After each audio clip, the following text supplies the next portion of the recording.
दोस्तों, जब हम एशिया के नक्शे पर नज़र डालते हैं और ईरान, अफ़गानिस्तान और पाकिस्तान के बीच फैले हुए उस सख्त और तन्हा इलाके को देखते हैं जिसे हम आज बलूचिस्तान कहते हैं, तो पहली नज़र में ये सरजमीन बिल्कुल वीरान सी लगती है। ऐसा महसूस होता है जैसे सदियों से यहाँ ज़िंदगी की कोई हलचल हुई ही ना हो। लेकिन जैसे ही हम इस इलाके को इतिहास की रोशनी में देखते हैं तो एक बिल्कुल अलग दुनिया हमारे सामने खुलती है। ये मालूम होता है कि ये ज़मीन हमेशा से खाली नहीं थी, बल्कि इंसान की शुरुआती ज़िंदगी, उसकी बसाहट और उसके कबीलाई निज़ाम का एक बहुत पुराना मरकज़ रही है। यहीं पर थी मेहरगढ़ नाम की वो बस्ती जिसे इंसानी इतिहास की सबसे पुरानी आबादियों में गिना जाता है। मुहक्किकीन का कहना है कि तकरीबन 7000 कबले मसीह में इंसान यहाँ बस चुका था। ये वो दौर था जब दुनिया के ज़्यादातर हिस्सों में लोग अभी खाना बदोश ज़िंदगी गुजार रहे थे, लेकिन मेहरगढ़ के लोग खेती करना सीख चुके थे, जानवर पालते थे और मिट्टी से घर बनाते थे। यानी ये इलाका इंसानी तरक्की का एक बहुत बड़ा इब्तिदाई पड़ाव था। लेकिन एक बात साफ समझनी चाहिए, मेहरगढ़ का सीधा ताल्लुक बलोच कौम से नहीं था। उस वक्त बलोच नाम की कोई पहचान मौजूद ही नहीं थी। ज़मीन बहुत कदीम है, मगर बलोच कौम इससे बहुत बाद में उभरती है। अब असली सवाल सबसे अहम है, बलोच कौम कहाँ से आई? ज़्यादातर इतिहासकार इस बात पर मुत्तफिक है कि बलोच नस्ल दरअसल ईरानी पठार से उठने वाले कबीलों से जुड़ी है, जो सदियों तक हिजरत करते हुए मकरान, कीच और पंजगुर के इलाकों तक फैलते गए। ये हिजरत किसी एक साल या एक दौर में नहीं हुई, बल्कि सदी दर सदी आगे बढ़ती रही। तकरीबन 8वीं से 12वीं सदी के बीच बलोच एक अलग कौमी पहचान के रूप में नजर आने लगते हैं। बलोचों की ज़बान बलोची ईरानी भाषा परिवार का हिस्सा है। यही बात ये साबित करती है कि नस्ली और ज़बानी रिश्ता अरब दुनिया से नहीं बल्कि ईरान से जुड़ा हुआ है। अब लोक कहानियों में आपको कई दावे मिलेंगे, जैसे कि बलोच हज़रत हमज़ा रदी अल्लाह तआला अन्हु की औलाद है, या फिर करबला के वक्त उन्होंने इमाम हुसैन रदी अल्लाह तआला अन्हु के साथ जंग लड़ी। लेकिन इन दावों की कोई दस्तावेजी तस्दीक मौजूद नहीं है। ये बातें ज़्यादातर कौमी गर्व और रिवायती दास्तानों से ताल्लुक़ रखती है, न कि साबित शुदा इतिहास से। असल पहचान बलोचों की 3 चीज़ों से बनी: उनकी ज़बान, उनका कबीलाई ढांचा और उनका इलाकाई सफ़र। ये लोग मकरान से आगे बढ़ते हुए पहाड़ी दरों और रेगिस्तान के इलाकों में बसते चले गए। इनकी ज़िंदगी खाना बदोश अंदाज की थी। मौसम के साथ जगह बदलना, अपने मवेशियों के साथ सफ़र करना और चारा पानी की तलाश में दूर दूर तक निकल जाना। बलोच समाज में इज्जत, बदला, वफादारी और कबीलाई कानून, जिन्हें रवायत कहा जाता है, सबसे अहम थे। यही रवायत आज भी उनके सामाजिक ढांचे की बुनियाद बने हुए है। वक्त गुजरता गया और धीरे धीरे बलोच कौम सिर्फ पहाड़ों में घूमने वाले कबीले नहीं रहे, बल्कि एक इलाकाई ताकत की तरह उभरने लगे। ईरान में सफ़वीद ताकत उठ रही थी और हिंदुस्तान की तरफ मुग़ल सल्तनत फैल रही थी। ऐसे माहौल में बलूचिस्तान एक ऐसा सरहदी इलाका बन चुका था जिसे दोनों सल्तनतें नज़रअंदाज नहीं कर सकती थी। मुग़ल बादशाह बाबर ने अपनी किताब तुज़ुक-ए-बाबरी में बलोचों का जिक्र किया है। वो लिखता है कि बलोच मजबूत इलाके के माहिर और लड़ाई में काबिल होते हैं। उसने उन्हें कोई शाही जंगी जमात नहीं कहा, लेकिन उनकी जंगजू काबिलियत को ज़रूर माना। ये जिक्र दिखाता है कि बलोचों की पहचान सिर्फ कबीलाई नहीं थी, बल्कि उनकी मौजूदगी इलाकाई सियासत में भी महसूस की जाती थी। फिर हुमायूं का दौर आता है, जब शेर शाह सूरी ने उसे दिल्ली से निकाला और वो ईरान की तरफ रवाना हो रहा था, तो रास्ते में कई बलोच कबीलों ने उसे पनाह दी, खाना दिया और मदद की। ये कोई अफसाना नहीं बल्कि एक दस्तावेजी हकीकत है। बाद में जब हुमायूं ने दोबारा हिंदुस्तान पर कदम रखा तो उसकी फौज में बलोच जंगजू भी शामिल थे। इससे ये साबित होता है कि बलोच सिर्फ अपने इलाके तक सीमित नहीं थे, बल्कि मुगल सियासत और सरहदी लड़ाइयों में भी उनका असर था। इसके बाद हम उस दौर में दाखिल होते हैं जहां बलोच कौम की इलाकाई पहचान और मजबूत होती है। 13वीं से 15वीं सदी के बीच जब मकरान से कालात तक बलोच कबीले मजबूत हो चुके थे और एक नए सियासी ढांचे की बुनियाद पड़ रही थी, और यही से शुरू होती है खानत-ए-कलात की कहानी। दोस्तों, अब हम उस दौर में दाखिल हो रहे हैं जहां बलोच कौम महज खानाबदोश कबीलों का झुंड नहीं रही, बल्कि एक इलाकाई और सियासी पहचान के तौर पर उभरना शुरू करती है। 13वीं से 15वीं सदी के दरमियान मकरान, कीच, पंजगुर और कालात की पहाड़ियाँ एक नए बनने वाले निज़ाम की बुनियाद रख रही थी। अलग अलग कबीलों के तकरार, उनकी लड़ाइयाँ और उनकी रिवायतें धीरे धीरे बलोच पहचान को एक मजबूत शक्ल दे रही थी। इसी दौर में रिंद, लशारी, अहमदजई, मर्री, बुगती और दूसरे कई बड़े कबीले सामने आते हैं। इनमें से अहमदजई कबीले का असर सबसे ज़्यादा बढ़ता है और यही वो मुकाम है जहाँ से खानत-ए-कलात की नींव पड़ती है। अहमदजई सरदारों की सबसे बड़ी खूबी ये थी कि उन्होंने पहले कबीलों के अंदरूनी झगड़ों को काबू किया, फिर दूसरे कबीलों के साथ एतबार और रिश्ते कायम किए और धीरे धीरे एक ऐसा इलाकाई ढांचा बनाया जिसने बलोच कौम को पहली बार एक पहचान दी। ये सियासत शुरुआत में बहुत मजबूत नहीं थी, लेकिन इसकी अहमियत दो बातों से बढ़ती चली गई। पहली ये कि बलोच कौम को पहली बार एक औपचारिक सियासी पहचान मिली, और दूसरी ये कि कलात एक ऐसा इलाका बन गया जिसे मुगल और सफवीद सल्तनत दोनों एक स्थिर सरहद की तरह देखते थे। यानी ये इलाका दोनों बड़ी ताकतों के बीच एक अहम बफर बन चुका था। इसी वजह से जब औरंगजेब आलमगीर की नज़र इन इलाकों पर पड़ी तो उसने खानत-ए-कलात को किसी फरमान या दस्तावेज से नहीं, बल्कि एक इलाकाई हकीकत के तौर पर मान लिया।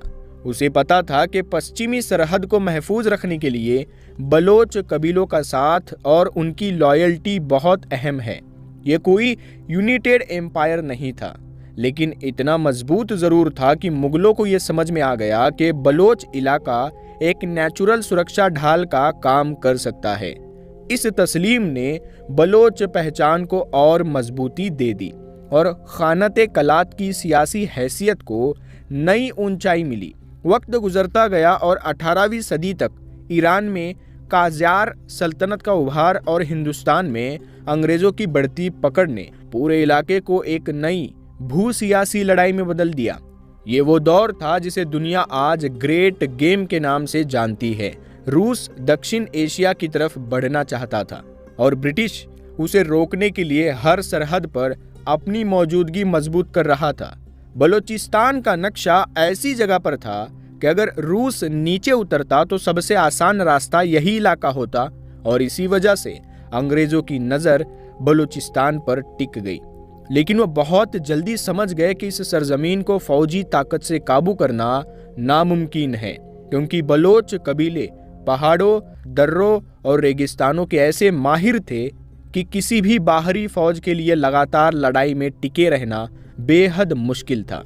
यही वजह थी कि अंग्रेज़ों ने फौजी कब्जे के बजाय एक नया तरीका अपनाया, ट्रीटी सिस्टम, और 1876 का मशहूर मस्तुंग एग्रीमेंट इसी नीति की पैदाइश था।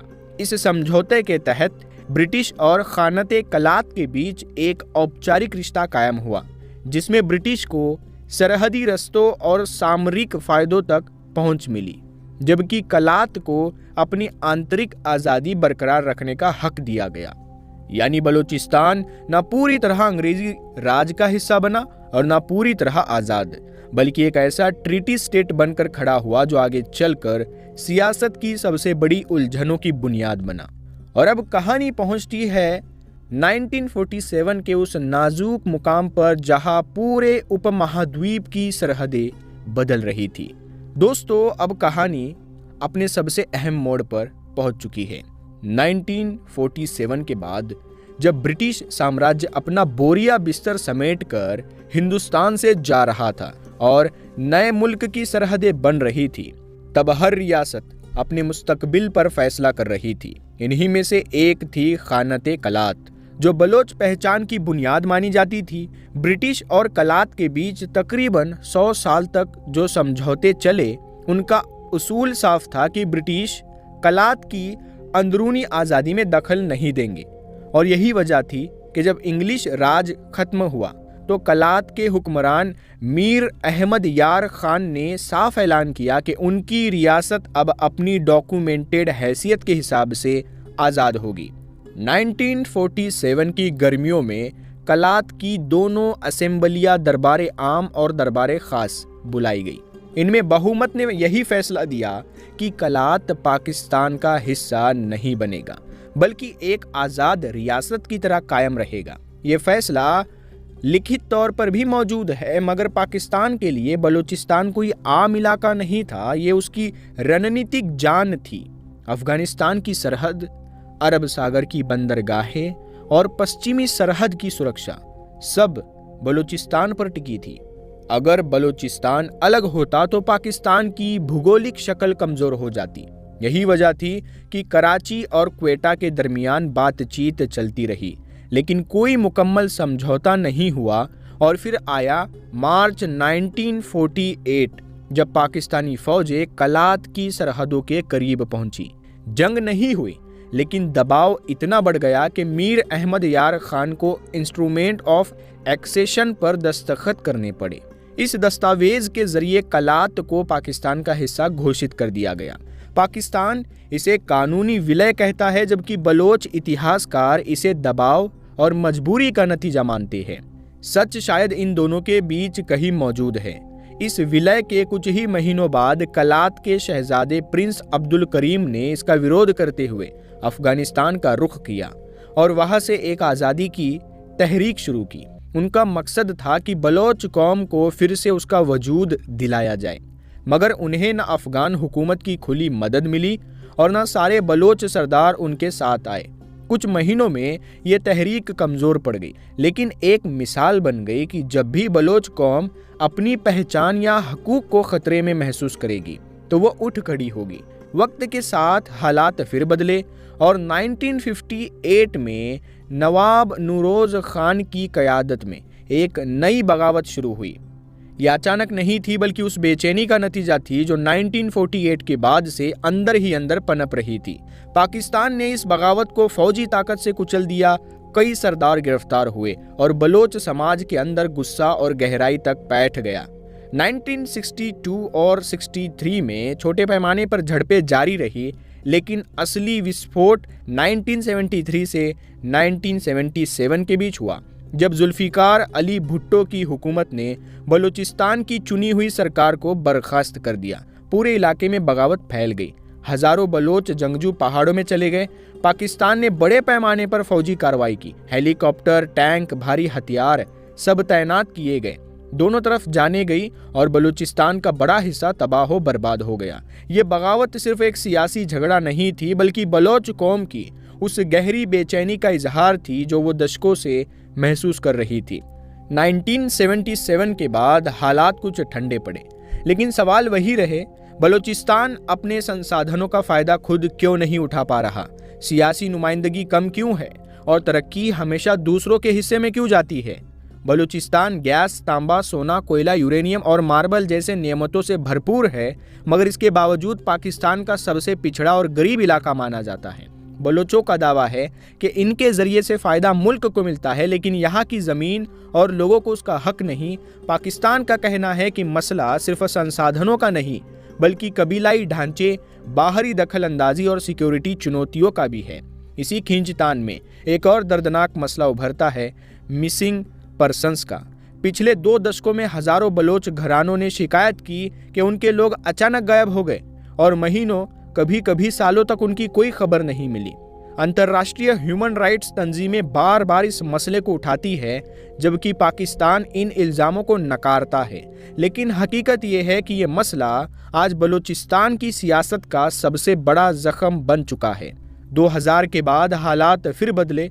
Balochistan Liberation Army, Baloch Republican Army और दूसरे हथियारबंद गुट सामने आए।